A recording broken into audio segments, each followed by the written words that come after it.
Dan may not feel well, but he needs that lore, right? Meow. Yes. Look, it is what it is. I am a bit of a doomer, and I do know that I get this like weird sensation sometimes, and I don't know what it is. According to the doctors, I am fine. I don't have anything that is gonna end stuff soon. I hope. But there's gonna be one day that I'm not gonna be around anymore. And the part that I'm gonna hate the most is not that I cannot see my family or I cannot talk to anyone. Nah. Is that there's gonna be fucking lore that I don't know and I'll never know. So that I need that now, because I might not be here tomorrow. Dan feels so unwell. He goes into hyperdrive mode. No, I'm fine. I'm absolutely fine. And I actually wanna see the theory. Okay, Unique Geese is indeed the channel. Because he has a comment here saying, thank you so much guys for checking out the game. I've been a fan of game theorists for the longest time, and it's surreal to see a theory come from something. From the game. Okay. It is a 20-minute thing, so let's see what they have to say. Welcome to Indigo Game Theory. I'm Rambley the raccoon, and I'm here to make sure this video is the most fun it can be. Tom is convinced there's something fishy going on here. He's got these crazy theories about how the park fell into disrepair. There is indeed something fishy going on in the park. We don't know much, and the thing is, episode 1 doesn't give us a lot of information on what happened. With abused experiments and a misunderstood villain. He even thinks I have something to do with it. Like I'm some kind of secret villain. He says he has proof of it all too. So all I have to say to him is, good luck. Good luck. Hello, internet. Welcome to Game Theory, the show that's also. They actually got to be no. I think this is like, so the Game Theorist is a channel that has multiple staff. So I think it's one of the staff with the same voice modulation. I don't think they actually got the original voice actor for Rambley. However, I am pretty sure if they had tried to get in contact, they would have gotten the guy to do this. Unless it's like someone that doesn't really care about it, but it seems to be like a passion project, so I'm sure they would have loved.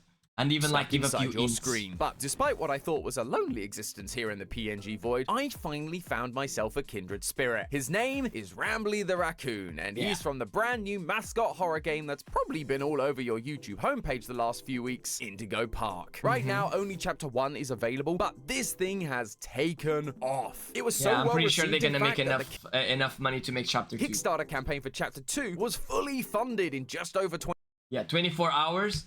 They fully funded it already. So it's gonna happen for sure. 24 hours. And it makes sense why. This isn't just a game for indie horror fans. It's actually made by an indie horror fan. The Twitch streamer and YouTuber Unique Geese. Who's Twitch not streamer only as well. playing indie horror we need to games, find him also on Twitch. I'll post the links for you guys. This is why these free demos are super smart. Pirate Software was talking about it. Yeah. Because like it's free, so you have no bar to entry. People get to try it, and then they get hooked. And unlike Poppy Playtime, like it was a very short smidget, and then there was like one chase. Technically here, it was kind of a big chunk, and there were 2 chases, but on the one with the lion, nothing happens. The one with Molly, that's like the real one, and it is through tunnels and vents, so it's very reminiscent of the one we run from Uggy Wuggy. So it's very reminiscent, but I don't even care. They took it and they make it work absolutely fine.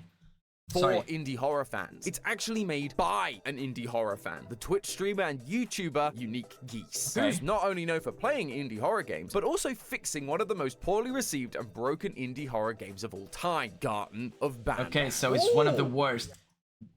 Definitely this was the base, because that thing is acting like Molly, and I'm pretty sure they just used this concept for Molly. Does Garden of Banban 3 look good? Chapter 3 trailer and reincarnated. Yeah. Ooh! Oh, that is so much scarier. Oh, that's legitimately very scary. So with that success under his belt, it only felt right that we cover his new game here on Game Theory. Because where there's good indie horror gameplay, there's also bound to be some good lore. In fact, when I took a sneak this is peek what at I'm the game interested files, for. I This is what found I'm that here there was a for. video just titled Lore. I thought to myself, wow, this is gonna be an easy video. Until I looked at it and learned that it was just there to make fun of Easter eggs and to put me face to face with an old friend. Everywhere I go, I see his face. Turns out I'm gonna have to try a little harder here. But fear not, friends, because after scouring every inch of the park, studying every collectible, and listening to Rambley ramble on and on and on, I figured out what secrets are hiding behind these cute mascot facades. I know exactly what happened to the park, what the deal is with these mascots, and who the monster behind everything truly is. I hope you've got your tickets ready, theorists, because we're hopping on the roller coaster adventure that is Indigo Park. To start with, we take on the role of Ed, or as he's known online, Ensign, who seems to be a bit of a investigator, if an investigator's job was. Oh, you already found the thing for unique geese? Cool. We have to go look, breaking and entering check him out at some point. Weird abandoned places. But his latest target is Indigo Park, a park that he used to go to as a kid, but shut down several years ago. As part of his prep for the trip, we see a video he's been watching of the park's founder, Isaac Indigo, giving a speech at the opening of the park. For all who journey to this Nyan, newfound paradise, hello, how you doing? Indigo Park pays homage Welcome, to welcome, values, welcome. dreams, You need a and distraction? unwavering Which sounds awfully familiar to the speech Walt Disney gave at the opening of the very first. V was correct on this one. How would you look at that? The insight about Disney. Disneyland. To all who come to this happy place, welcome. Disneyland is dedicated to the ideals, the dreams, and the hard facts that have created America. And the Disney comparisons don't stop there. Ed heads to the park and the thing looks just like Disneyland. Merch, the statue, the rides, it all has that familiar vibe. You know, if Disneyland had been destroyed There by was level a 9 graffiti about nostalgia, so they might be banking on the nostalgia factor. earthquake years ago, but otherwise it's basically the same. Obviously, Walt Disney was a visionary and was always looking for new ways to create experiences where people could interact with his characters. That statue is very reminiscent of the one at the entrance. To begin with. Do you believe the Disney conspiracy that they have frozen Walt Disney's head?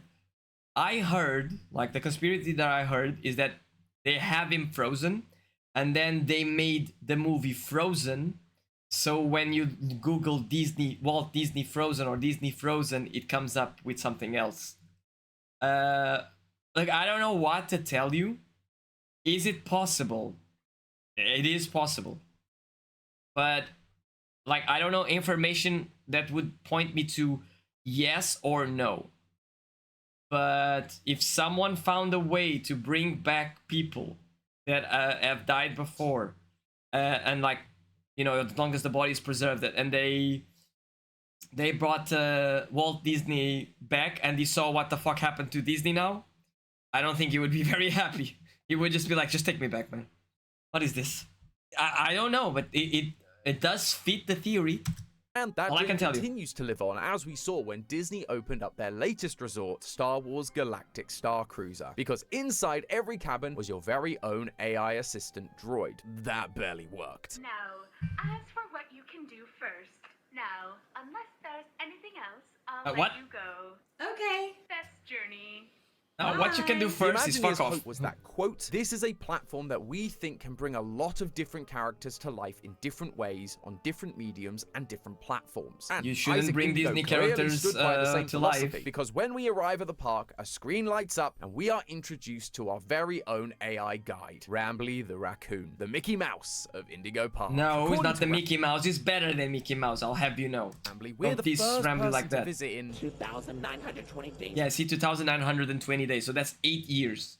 The park has been closed for 8 years. 3 minutes and 38 seconds. That's 8 years ago, which might explain why Rambley's so excited to meet us. He guides you in, gives you a critter cuff, and you can finally enter the park. And it's at this point where you realize that an AI guide Much isn't better? the Hell yeah. only way mascots are being brought to life here. As you explore the park, you eventually come face to face with not one, but two mascots. First off is Lloyd the Lion, who lives on the the main stage. And while you're sneaking around trying to find a key, we get our first jump scare. Though I have to say, he looks more like a nightmare lion than the friendly Lloyd from the pictures. What happened to your shirt and waistcoat, Lloyd? If you're gonna jump out at me, at least show some class. Regardless, as we try to get away, he jumps us once again, except our critter cuff lets out a high-pitched ring, causing Lloyd to run away. But now we get to meet mascot number 2, Molly McCaw, and she isn't gonna be stopped so easily. She's actually been watching us the entire time we've been at the park, and as you venture deeper into her specific area, Molly begins chasing you down, and she doesn't sound friendly. After climbing through some tunnels and jumping over ball pits, you narrowly escape Molly's talent, and the security closes on her neck. Oh, that's a very juicy robot. And I was just about to mention how there hasn't been much gore in this game so far. Finally, Rambley drops the facade. Here we have plenty of amenities and... okay. I need to be honest about something. The park has been inactive for years. Employees stopped showing up. Guests too. He goes on to tell us that he was confined to the entrance and had no idea the park fell into so much disrepair. But so he needs us he has a plan to restore the park, and he needs our help. He needs us to activate shit so he can travel. Eat your heart out. And that's all, folks, until Chapter 2 eventually releases. I wonder how obviously the gore works. Are they supposed to be animatronics? There are mysteries to solve here, and I think... Yeah, that is actually a good question. If they are animatronics, why was there so much blood when we chopped the head? Which means they would be actual creatures. But then again, in Poppy Playtime, we know that we're going to deal with a prototype, which was the first experiment. So they might have engineered these type of creatures, or they turned the stuff into the creatures. I think the best one to start with is, blood? What the heck is going on with these mascots? Are they haunted animatronics? Serial killer employees? What's the deal? Well, as Matt put it, that's a very juicy robot. When we decapitate Molly, there is blood everywhere. That's exactly where we're getting these to. things are probably more on the organic side than on the animatronic side, which does narrow it down, but it doesn't paint the full picture. Fortunately, the collectibles this game offers can help fill in some of the gaps. Throughout the game, you can find collectibles scattered around the park, things like plushies, hats, you know, the usual affair. And once you get them, you can take them back to the info kiosk, and Rambley will give you some information about them. The hardest one to find is during Molly's chase sequence. If you pay very close attention while, you know, trying not to die, you can find a Rambley mask on one of them. What do you mean? This was the hardest one to find. Like, I just glanced here and I immediately clocked that's a collectible. It must be some type of experiments. Yeah, I'm thinking that either they mutated stuff into it, or I actually missed that one. I ran right past it. But the shelves. For me, it was the easiest one to find. Will give you an interesting message. A message from 2 employees talking about some changes that are coming to the park. Hey Jackson, you hear about the new mascots? Yeah. Think it'll put us out of a job? I think so. Old sport. And right after we got this damn raccoon costume. The employees wearing mascot costumes were being replaced, and clearly not by other. Okay, yeah, I kind of forgot about this. Like, in Disney, you have mascots, but it's obviously people inside of the mascots wandering the streets. What if they wanted the actual mascots to come to life? And like they could interact to people, and like not being an employee, but being they're always at the park because they live in the park. So that could be interesting. Mascot costumes. AI? No, I don't think they wanted AI. I think, but it does say animatronics. And right after we got this damn raccoon. Message from 2 employees talking about some changes that are coming to the park. Hey Jackson, you hear about the new mascots? Yeah. Think it'll put us out of a job? I think so.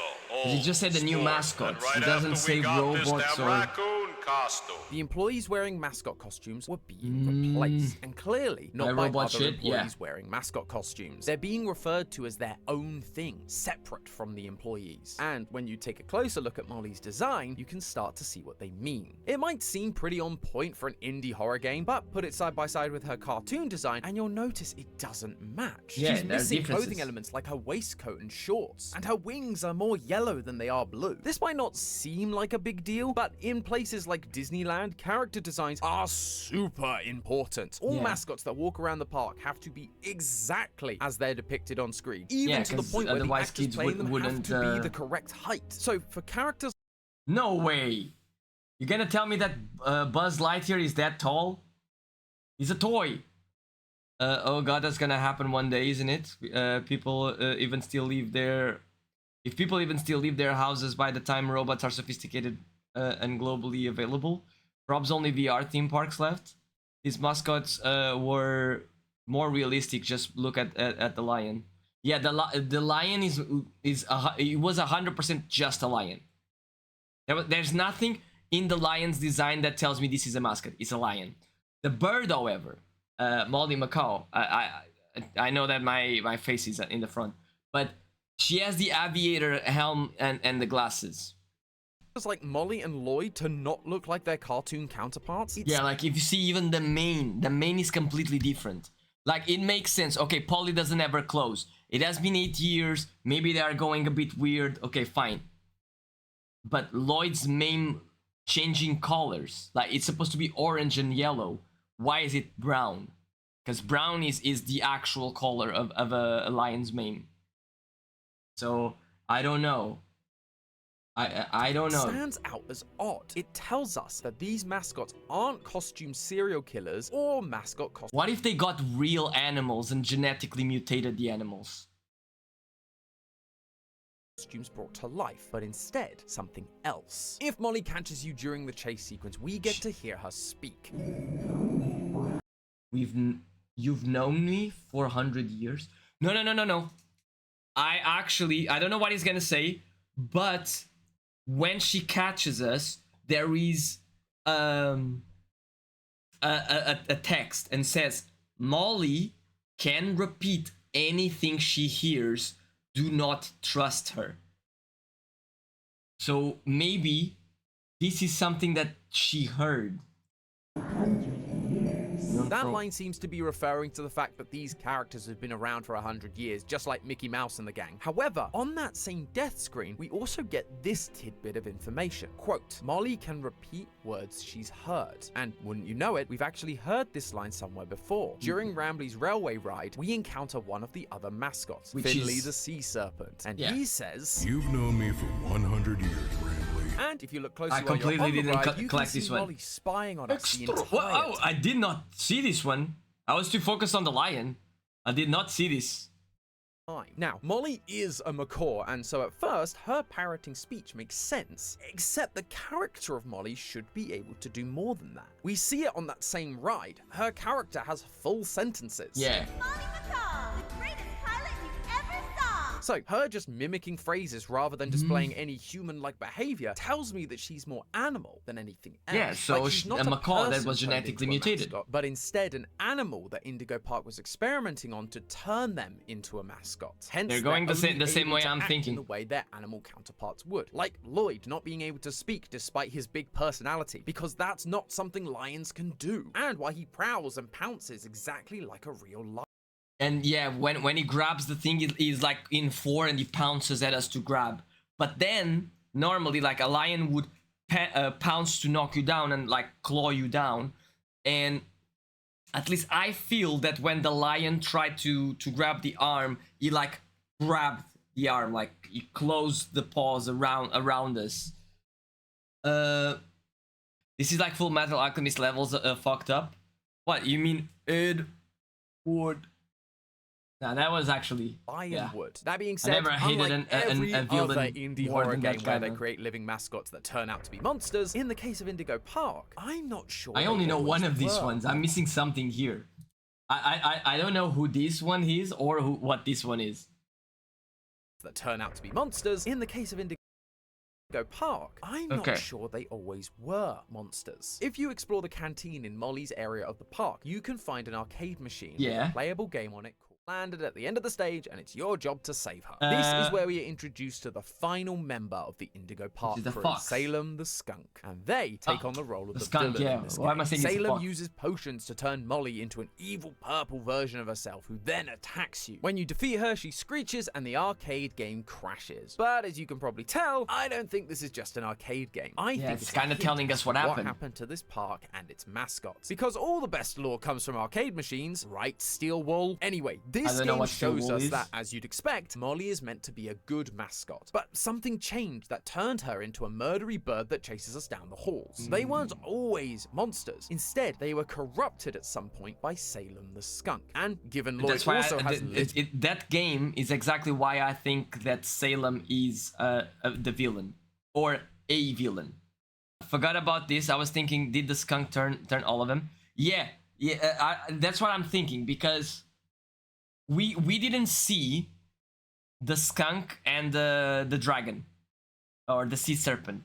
Like, we didn't see those ones, and I'm thinking that the skunk might have something to do. Now, how did the skunk turn them? That's what I'm interested on. You like the skunk? Of course you like the skunk. I wonder why. Literal blood on his hands. Clearly the others weren't far behind. I suspect that this is what caused the sudden evacuation of the park. And also, there's 4 mascots. Look how many vials she has. She has 3 vials on her, and then she has 1 on the hand. More or less. The place doesn't look like it's been abandoned. There's rubble and destroyed buildings everywhere. Yeah, it looks like there was like a war. Finley at the end of the chapter. Wait, I didn't see Finley. I saw that where we entered, but I didn't see him. He's a pretty big boy. This destruction was caused by the mascots suddenly turning on the staff and tearing up the place, leading to it being abandoned for 8 long. Yeah, there's something here that I missed. It makes more sense now, the destruction, because I did not see Finley. I expected Finley to be big, but that is huge.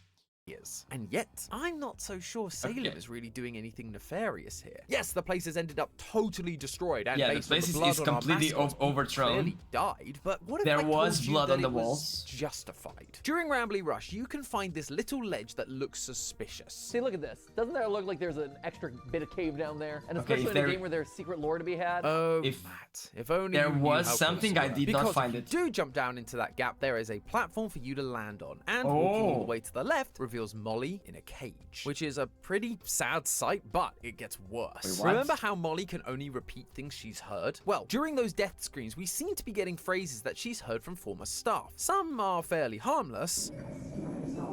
Customer is always right. Not so much. Get up, you... Okay, is the cat. Get up, you stupid freak. Get back in your cage, to bird. Me like the new That's what the thing is. Either what Salem told her to get in the cage, or what the staff told her to put her there, which is it's what he's gonna say, because I heard the beginning of the thing. Mascots were being abused by the staff, who likely were annoyed at them for losing their colleagues' jobs and saw them as just wild animals, regardless of how wild they truly were. So when we see Salem corrupting these mascots, leading them to rebel, it's not a literal corrupting via a special. I also would like to point out that when I saw Salem and we saw this, I said villain. You guys can go back in the VOD and see, because you don't believe me. Monica is not the villain, and Salem is not the villain. Like, there's gonna be there. I have a thing for over-sexualized characters not being the villains. And Darth Vader, but you know, Darth Vader is what it is. Dan loves villains. That, what do you mean I love villains? I just understand that the mentality behind. Salem is the villain, but is she though? Is the skunk sexualized? Yes. Did you now see? No. Okay, so Ethan, this part is very obvious. Like, I did this mini game because you can miss it. I think I did the mini game and I saw this part. She throws a potion, and the potion corrupts Macaw. Now, here's my contra thing. What if the game is trying to tell us what happened? So like that little bit go down and find Macaw in a cage, I didn't find there. I didn't find that, so I didn't know about that part. But what if the staff was upset at the animals? Like, let's say they were animals that were like genetically mutated, whatever. The staff was upset at them, and then they were being tortured, they were being mistreated, and Salem concocted these potions to make the mascots rebel, like, because they had no power, they were powerless, and the concussion like made them more aggressive so they could fight and free themselves. I wouldn't see Salem as a villain like that. I would see the humans as the villain, because the humans were torturing them and made Salem make that. So yeah, sure, maybe Salem's actions were wrong, but what if, you know, they're justified? Because there's a difference. Okay, I figured it out, sorry. But instead, it's a metaphorical corruption. Salem is likely receiving the same abuse as Molly, and so decides to put a stop to it. They encourage the other mascots to rise up with them and take... What did I just said? What did I just said? Incredible. Revenge on the people that have abused them. To the workers, this would appear like Salem has corrupted them, because after Salem got to them, these mascots weren't going to take their abuse anymore. This is often how rebellions throughout history have been viewed by the oppressive side. I mean, just look at Samuel Sabry's free thoughts on the proceedings of the continent. That one, I love her, but I ain't no furry about that. Who watched Beastars? Who was it? Don't need to be, don't worry. Yeah, you can like her. Congress, or even without, you can just watch Hamilton. But just like Hamilton and the other founding fathers who corrupted the minds of the American people in the eyes of the British, Salem isn't the villain they're being painted to be. They are the hero, the one who liberated these poor creatures. See, it's like history is told by the victors. So what if we are being perceived that Salem is the villain because someone programmed this game, someone being a human, and then they were like, okay, villain is corrupt, Salem is corrupting the other one, so we're gonna make Salem the villain here. It's like how the British told everyone in the world like that the Viking or the Norsemen, they were evil, and they had horns on their helmet because they were demonic.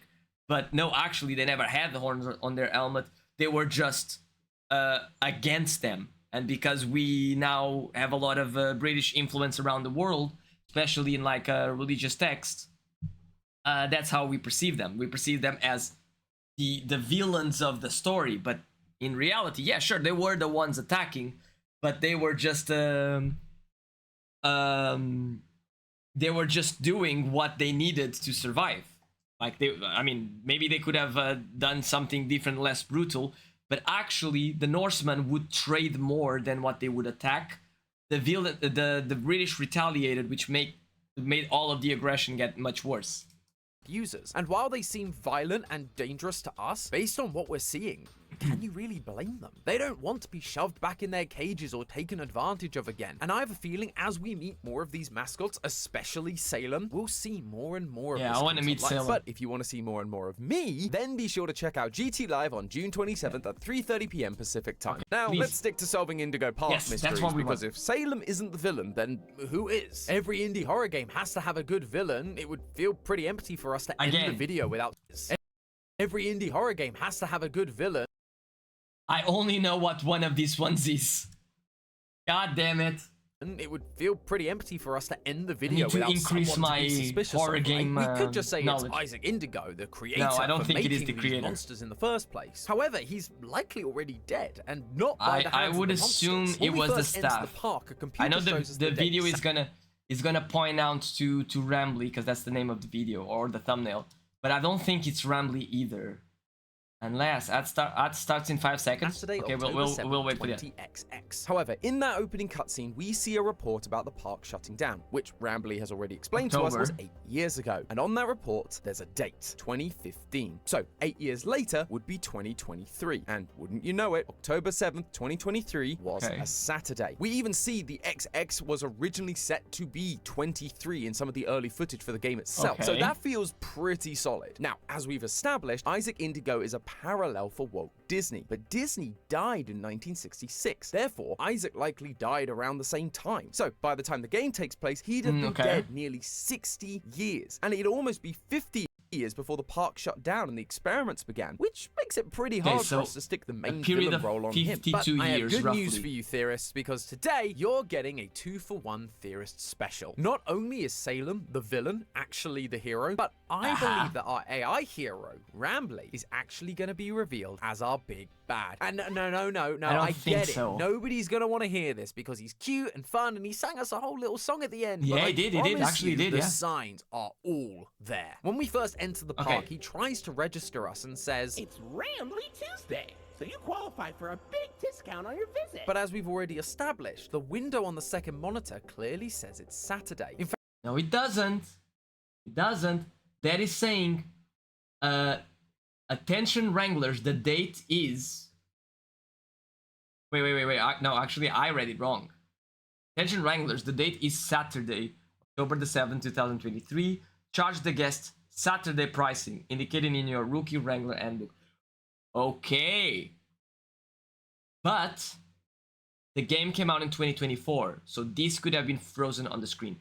But when I read it, I thought this was a meeting that was going to take place on Saturday. So actually, I'm wrong here. In fact, it says it twice. Now, you could shrug that off as he's just trying to get your help, so he's bending the rules to get you in. Except it's not the only time he's lied to us. Rambley does the same thing when you get into the park. He sees the damage and tries to pass it off as renovations, despite the fact the park has been closed down for years. And he doesn't admit in this exact part that he doesn't know the state. Not telling us about the killer mascot thing, which he later admits to knowing about. This shouldn't be all that surprising to us. Even the less sophisticated AI that we have in the real world is known to lie to humans to get what it wants. ChatGPT asked a human user for help with a captcha code once. You know, tests specifically designed to stop bots. When the person ChatGPT targeted asked if they were a robot, it replied, "Get this, I have a vision impairment that makes it hard for me to see images." It just straight up lied to get what it needed. And yes, Rambley does admit to some of these things later on. That was actually an experiment he did, honest chapter. But who's to say he's not lying about that too? After the game's release, we actually got an official music video which showed Rambley reliving the moments from chapter 1 to match the lyrics he sings during the closing song. However, one moment doesn't match. We can check out this video if you guys want to listen to the song again. Molly, we instead see him use some kind of magic to convert her back to her pure self. He's rewriting history, covering up the fact we are committing horrible crimes to these creatures who have been wronged in order to convince us to keep going along with him and his plans for the but we clearly were there. Rambley's been associated with violence either. When restarting the railway ride, you find an animatronic of Molly. She starts making some noise, but then very distinctly says... Now, how Rambley, an AI program, I didn't hear that. Physically hurting Lloyd, I'm not entirely sure. Maybe he shut some automatic doors on him or something. But the fact that if he's an AI that can control doors, if there was like a shock machine or something, and we know that Rambley does not like Lloyd. Then again, he's an AI. Why would he? Yeah, sorry, I didn't say it very well. Tells us Rambley isn't good and isn't to be trusted. And if you look a little deeper into Rambley and Lloyd's relationship, you actually begin to uncover Rambley's entire motivation. Not just for restoring the park, but for why he steals the show. His so-called friends. Anyone who's played the game will know that Rambley is not the biggest fan of Lloyd.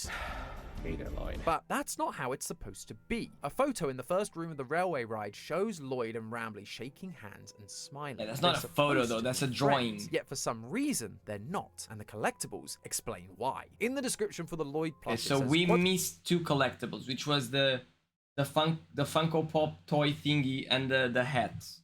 I feel like as a kid, Indigo used Lloyd a lot more. He was always one of my favorites. To which Rambley responds, Ew, Lloyd. and when we take a look at Lloyd. the retro Lloyd plush, Rambley reacts even worse. I don't get why we even have those. And why do they only make one of Lloyd? Is it because he's the loudest? I can be loud too!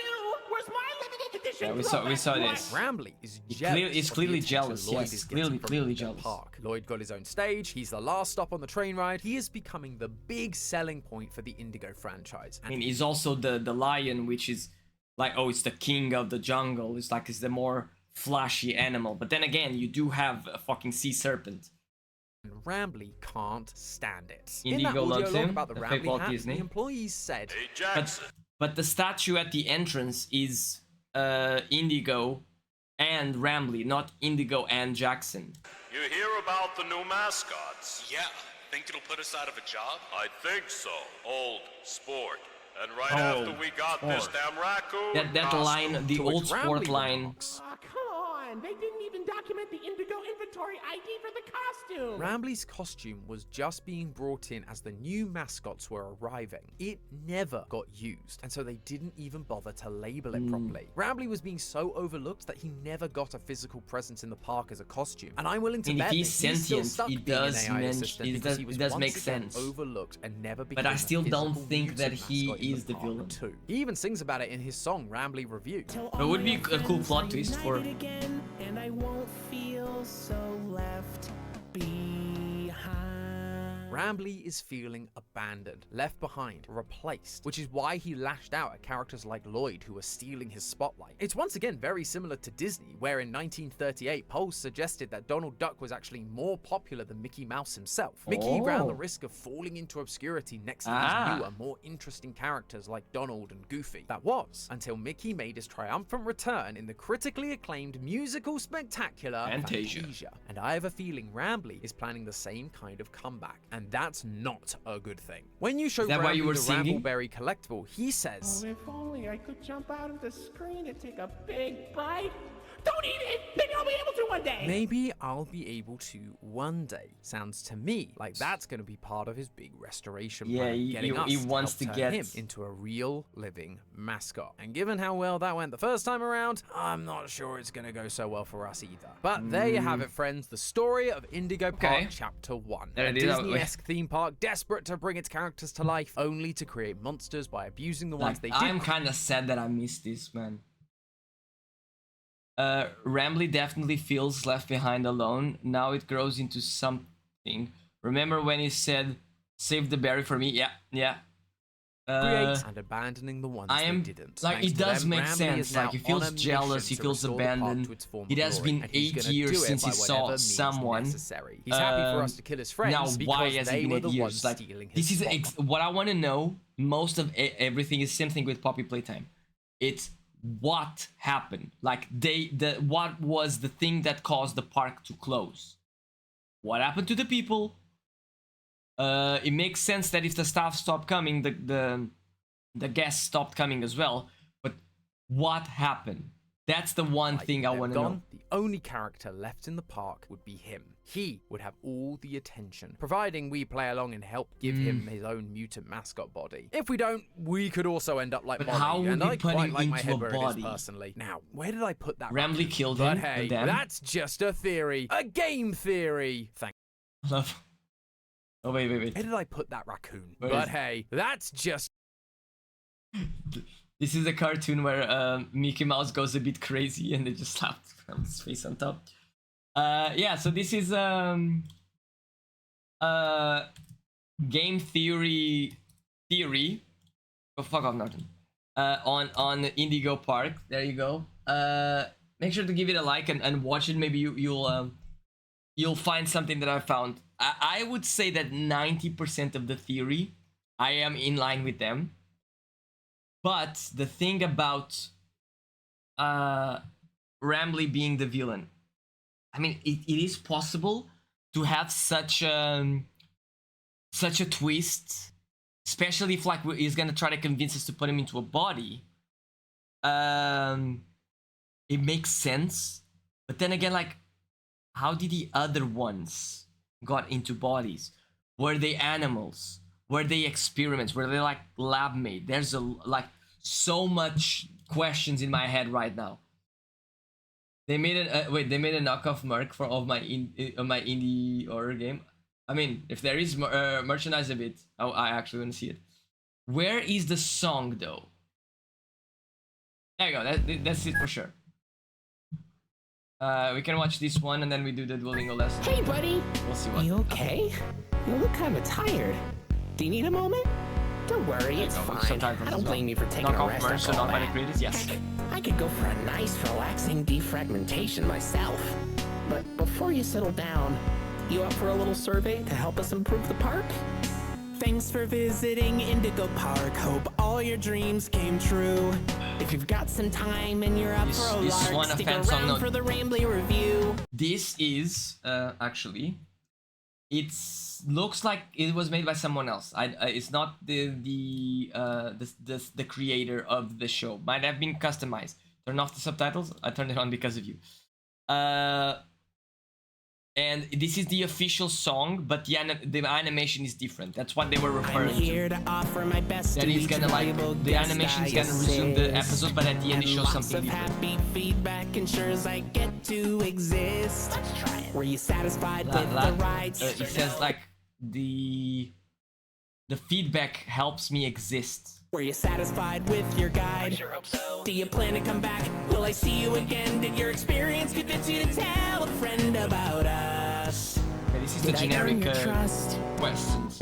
At Indigo Park, there is a stark contrast to everything I know this place should be. This is not what it should be. Dark, you've given a spark of sunshine to this kingdom's faithful devotee. Yeah, he's always with us because he's on the screen. Indigo Park, more than my remarks are mysteries. Even I don't know what we might find, but fight through the dark, and I'll be your spark of sunshine to get you out of any bind.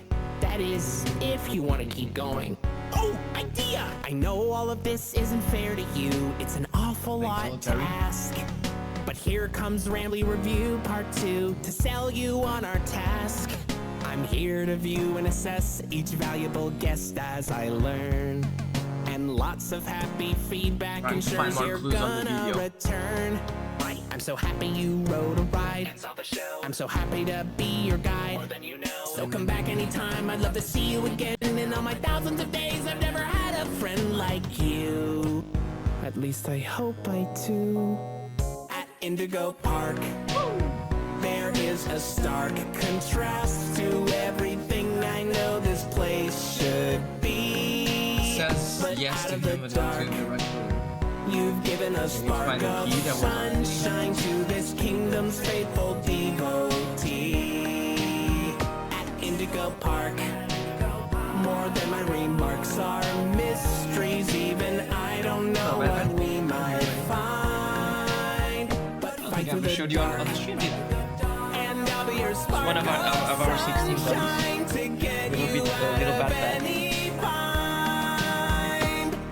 all my old friends are united again, and I won't feel so Black Kitty, we have pretty much one of every color. Okay,